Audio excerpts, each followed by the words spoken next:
अगर आप बिहार से हो तो आपने कभी न कभी पनडुब्बी के बारे में सुना होगा। बिहार में आपको कोई ना कोई तो पनडुब्बी के बारे में आपको बताया होगा, मे बी आपकी दादी या नानी। आखिर क्या है ये पनडुब्बा?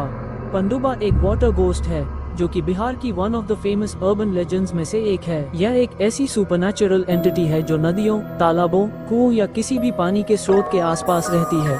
इसका नाम पनडुब्बा शायद पानी से जुड़ा हुआ है, क्योंकि पानी और डूबना जैसे शब्द इसके डरावने स्वभाव को दर्शाते हैं। लोकल्स का मानना है कि यह आत्मा उन लोगों की है जो पानी में डूबकर मर गए, जैसे कि एक्सीडेंट, सुसाइड या किसी ट्रेजेडी में। उनकी आत्मा पानी में कैद हो जाती है और फिर दूसरों को लुभाकर अपनी तरह की तकलीफ में फंसाने की कोशिश करती है। कुछ लोगों का ये कहना है कि पनडुब्बा एक स्टोन के ऊपर बैठी रहती है और अगर किसी ने उसे देख लिया तो वह उसे अल्कोहल और सिगरेट मांगती है।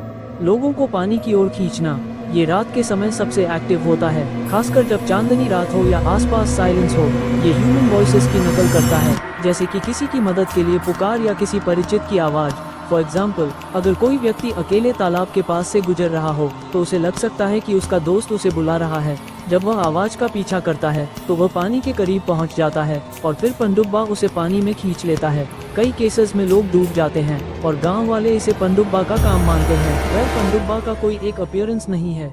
कुछ लोगों का कहना है कि पनडुब्बा एक डरावनी लड़की जैसी दिखती है जिसके बहुत बड़े बड़े बाल है, तो कुछ का कहना है कि पनडुब्बा छोटे बच्चों की तरह दिखते हैं। आखिर पनडुब्बा से कैसे बचे? लोकल्स के पास पनडुब्बा से बचने के कई ट्रेडिशनल तरीके हैं।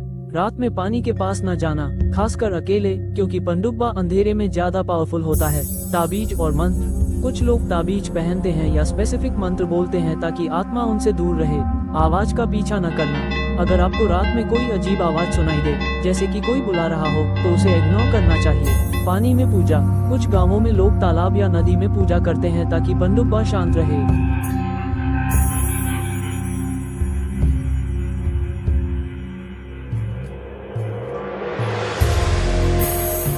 गोपालगंज का भूतों का मेला, जिसे स्थानीय भाषा में भूत मेला या प्रेत मेला भी कहा जाता है, बिहार के गोपालगंज जिले में आयोजित होने वाला एक अनोखा और रहस्यमयी इवेंट है। यह मेला न केवल लोकल लोगों के बीच बल्कि आसपास के इलाकों में भी बहुत फेमस है। इसे भूत प्रेतों, आत्माओं और सुपरनैचुरल शक्तियों से जुड़ी मान्यताओं के लिए जाना जाता है। यह मेला गोपालगंज के एक गांव, खासकर लच्छवार या अन्य जगहों पर हर साल स्पेसिफिक समय पर लगता है, आमतौर पर विंटर सीजन में, जैसे कि कार्तिक या माघ महीने के दौरान।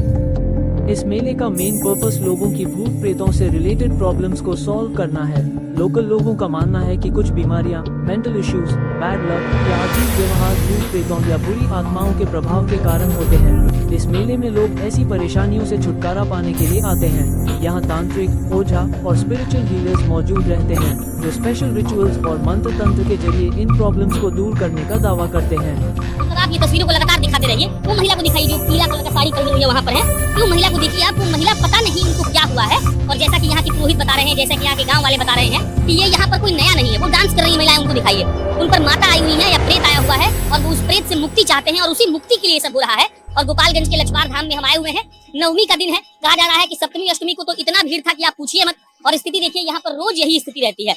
यहाँ पर लोग आग पर चलते हैं, यहाँ पर लोग कीचड़ में जाकर लेट जाते हैं, यहाँ पर लोग तमाम तरह का नुस्खा करते हैं जो यहाँ के बाबा बताते हैं या लोग बताते हैं। और कहा जाता है कि जिन बाबा के आशीर्वाद से और लछवार मैया के आशीर्वाद से अपने आप ये सब ठीक हो जाता है। ऐसा विचित्र चीज हमको लगता है कि आपने भी शायद पहली दफा देखा होगा। और ये देख लीजिए कि कैसे अपना बाल घुमा घुमा कर वो भूत भगाने का प्रयास कर रही है। कहा जाता है कि इस मेले में कुछ लोग पोजेस्ड यानी कि आत्मा के प्रभाव में होते हैं और यहाँ के रिचुअल्स उनके लिए खास तौर पर किए जाते हैं। ये रिचुअल्स बहुत ड्रामेटिक हो सकते हैं, जैसे कि आग पर चलना, लाउड चांटिंग या स्पेसिफिक ऑफरिंग्स देना। कुछ लोग ये भी मानते हैं कि यहाँ बुरी आत्माएं परमानेंटली छोड़ी जा सकती हैं, जिसके बाद व्यक्ति नॉर्मल लाइफ जी सकता है।